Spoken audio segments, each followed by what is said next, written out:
नमस्ते प्रणाम हर हर महादेव। प्यारा सा झूमर लेके आई, सुनो सब कैसन लगी थी इसे। सासू झगड़ा ना कराया लाग करी द, सासू झगड़ा ना कराया लाग करी द, सासू पापा जी के खरीदल दामाद दे द, सासू पापा जी के खरीदल दामाद दे द।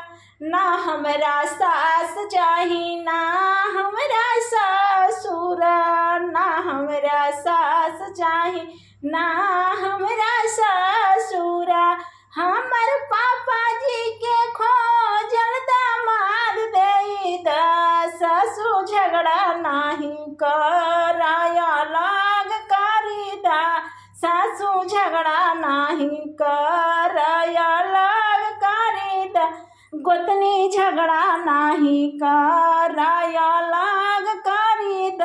ना हमरा जेठ चाही ना हमरा जेठानी हो, ना हमरा जेठ चाही ना हमरा जेठानी हो, हमर पापा जी के खोजल दामाद दे द, गोतनी झगड़ा नाही कराया लाग करी द।